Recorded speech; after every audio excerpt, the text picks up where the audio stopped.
Assalamualaikum dan selamat sejahtera. Hari ini kita akan membincangkan tajuk yang baru iaitu BP7 kadar tindak balas untuk subtopik yang pertama 7.1 penentuan kadar tindak balas.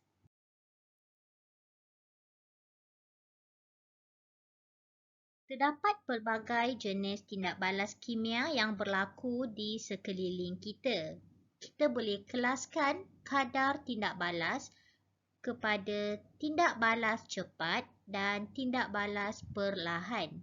Tindak balas cepat adalah tindak balas yang berlaku dalam masa yang singkat seperti pembakaran, tindak balas sel elektrik dan nyalaan mancis. Manakala tindak balas perlahan iaitu tindak balas yang berlaku dalam masa yang lama seperti perebutan buah, fotosintesis, pengaratan. Apakah yang dimaksudkan dengan kadar tindak balas? Kadar tindak balas ialah perubahan kuantiti bahan tindak balas per unit masa atau perubahan kuantiti hasil tindak balas per unit masa. Selain itu, kita boleh nyatakan maksud kadar tindak balas di dalam bentuk formula berikut, iaitu kadar tindak balas bersamaan dengan perubahan kuantiti bahan tindak balas atau hasil tindak balas per masa yang diambil untuk perubahan berlaku. Semasa tindak balas berlaku, kuantiti bahan tindak balas akan berkurangan, manakala kuantiti hasil tindak balas akan bertambah. Okey, kita dapat lihat seperti graf di bawah. Untuk graf yang pertama, kita dapati bahan tindak balas semakin berkurang, manakala hasil tindak balas semakin bertambah. Unit bagi kadar tindak balas adalah gram per saat atau gram per minit, sentimeter padu per saat atau sentimeter padu per minit, mol per desimeter padu per saat atau mol per desimeter padu per minit. Perubahan yang berlaku dalam tindak balas. Okey, biasanya kita dapat perhatikan ada 3 perubahan, iaitu yang pertama adalah pembentukan mendakan.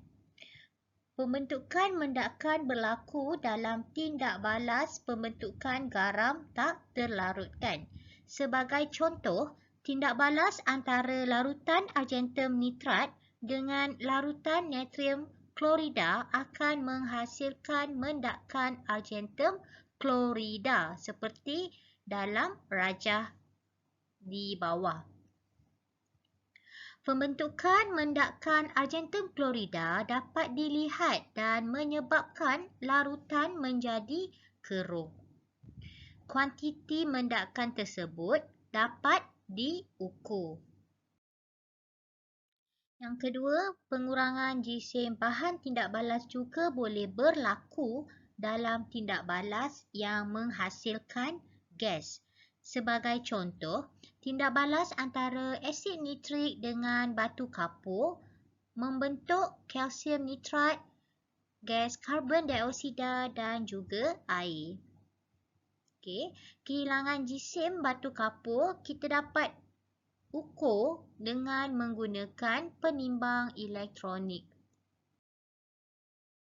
Perubahan yang ketiga adalah pertambahan isi padu gas bagi tindak balas yang menghasilkan gas. Sebagai contoh, tindak balas antara asid hidroklorik dengan logam magnesium akan menghasilkan magnesium klorida dan gas hidrogen. Gas hidrogen dikumpul dan isi padu gas tersebut dapat diukur menggunakan picagari gas. Okey, untuk pengiraan yang melibatkan kadar tindak balas, terdapat dua jenis kadar tindak balas iaitu kadar tindak balas purata dan kadar tindak balas pada masa tertentu. Kita dapat lihat analogi kadar tindak balas purata dan kadar tindak balas pada masa tertentu dalam dua situasi di atas. Sebuah kereta sedang dalam perjalanan sejauh 400 km. Oleh kerana keadaan trafik sentiasa berubah, pemandu kereta tidak dapat mengekalkan satu kelajuan tetap dan mengambil masa selama 4 jam untuk sampai ke destinasi. Kelajuan purata sebanyak 100 km per jam ini diumpamakan sebagai kadar tindak balas purata. Analogi kedua, pegawai polis trafik menghala kamera kelajuan ke arah kereta tersebut kerana bergerak dengan kelajuan melebihi had laju. Kamera merakam kelajuan kereta sebagai 140 km per jam pada ketika itu. Kelajuan pada ketika ini diumpamakan sebagai kadar tindak balas pada masa tertentu. Mari kita lihat bagaimanakah langkah pengiraan untuk kadar tindak balas purata. Untuk situasi yang pertama, kadar tindak balas purata bagi keseluruhan tindak balas. Okey, ini adalah graf isi padu gas melawan masa. Okey, pada masa T, kita dapati graf mendatar. Ini menunjukkan tindak balas terhenti di sini, iaitu pada titik masa T. Jadi, pengiraan kadar tindak balas purata bagi keseluruhan tindak balas adalah sama dengan jumlah isi padu gas yang terkumpul dibahagikan dengan tempoh masa yang diambil. Bagi situasi yang kedua, kadar tindak balas purata dalam saat yang pertama T1. Ia bersamaan dengan jumlah isi padu gas yang terkumpul untuk saat yang pertama iaitu V1 tolak 0 dibahagikan dengan tempoh masa yang diambil iaitu T1 tolak 0. Jadi kita boleh ringkaskan formulanya adalah V1 bahagi T1. Bagi situasi yang ketiga, untuk kadar tindak balas purata dari masa 1 hingga masa yang kedua. Okey, kita dapat perhatikan T1 V1, T2 V2. Jadi bagaimana kita nak kira? Kita ambil jumlah isi padu gas yang terkumpul dari T1 hingga T2, iaitu jumlahnya adalah V2 ditolak dengan V1. Kita bahagikan dengan tempoh masa yang diambil iaitu daripada T2 tolak T1. Pengiraan kadar tindak balas pada masa tertentu. Kadar tindak balas pada masa tertentu merupakan kadar tindak balas yang berlaku pada satu ketika sahaja. Kadar tindak balas pada masa tertentu boleh diperoleh daripada data eksperimen dengan memplot graf perubahan kuantiti bahan tindak balas atau hasil tindak balas melawan masa. Kecerunan tangen lengkung pada masa tertentu bagi graf tersebut diukur. Kecerunan tangen lengkung tersebut bersamaan dengan kadar tindak balas pada masa tertentu. Cara menghitung kadar tindak balas pada masa tertentu iaitu T. Langkah pertama, lukiskan tangen pada lengkung pada masa T. Okey, ini adalah tangen. Diingatkan mesti menggunakan pembaris pada semasa melukis tangen. Langkah kedua, gunakan tangen untuk melengkapkan satu segitiga bersudut tegak. Okey, segitiga, ini adalah segitiganya. Okey. Segitiga boleh dilukis dalam pelbagai saiz. Lebih besar saiz segitiga, lebih tepat penghitungan nilai kecerunan tangen. Langkah ketiga, hitungkan kecerunan tangen lengkung graf tersebut. Okey. Jadi kadar tindak balas pada masa T bersamaan dengan kecerunan tangen pada masa T. Bagaimana kita nak mencari kecerunan tangen? Okey, kecerunan tangen pada masa T bersamaan dengan perubahan isi padu gas dibahagikan dengan perubahan masa. Okey, ini adalah contoh pengiraan kadar tindak balas. Contoh yang pertama, seorang murid telah menambah ketulan magnesium karbonat secara berlebihan ke dalam asid sulfurik. Isi padu gas karbon dioksida yang terbebas dikumpulkan di dalam picagari gas dan isi padu gas direkod dalam jadual 7.2 pada setiap selang masa 1 minit selama 10 minit. Okey, ini adalah penyelesaian untuk soalan A, iaitu soalan minta kita plotkan graf isi padu gas melawan masa.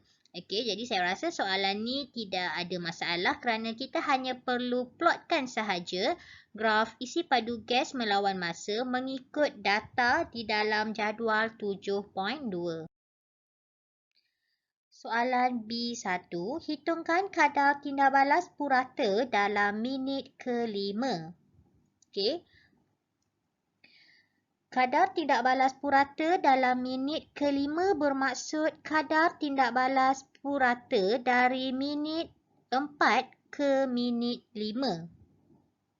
Okey, ia bersamaan dengan jumlah isi padu gas yang terkumpul iaitu 63 tolak 58 cm padu dibahagikan dengan 5 minit tolak 4 minit. Maka jawapan akhir kita akan perolehi adalah 5 cm padu per minit. Bagi soalan B2, soalan minta kita hitungkan kadar tindak balas purata bagi keseluruhan tindak balas. Jadi, kadar tindak balas purata bagi keseluruhan tindak balas adalah bersamaan dengan jumlah isi padu gas terkumpul secara keseluruhan dibahagikan dengan tempoh masa tindak balas. Okey, kita dapat perhatikan di sini pada minit ke-7, pada minit ke-7, isi padu gas telah mula tidak berubah. Isi padu gas tidak berubah. Jadi kita katakan tindak balas terhenti pada minit 7 dan bukan pada minit 10. Jadi kita ambil tempoh masa tindak balas adalah 7 minit. Jawapan akhirnya untuk kadar tindak balas purata bagi keseluruhan tindak balas adalah 10 cm padu per minit. Soalan C, berdasarkan graf yang diplotkan, hitungkan kadar tindak balas pada minit kedua. Ini adalah soalan berkaitan dengan kadar tindak balas pada masa tertentu. Jadi, soalan ini kita perlu melukis tangen. Okey, jadi kadar tindak balas pada minit kedua bersamaan dengan kecerunan tangen pada minit kedua. Okey, jadi minit kedua adalah di sini. Okey, jadi kita buatkan tangen. Ini adalah kecerunan pada minit kedua. Jadi kita lukiskan tangen yang menyentuh kepada isi padu gas di minit yang kedua. Kemudian kita lukiskan segitiga dan kita hitungkan kecerunan tangen pada minit kedua. Dan jawapan yang kita perolehi adalah 11.58 cm padu per minit. Okey, sebagai latihan, cikgu minta kamu lengkapkan modul Master Kimia muka surat 106 hingga muka surat 110 serta ujikan diri 7.1 buku teks kamu muka surat 229. Terima kasih dan jumpa lagi.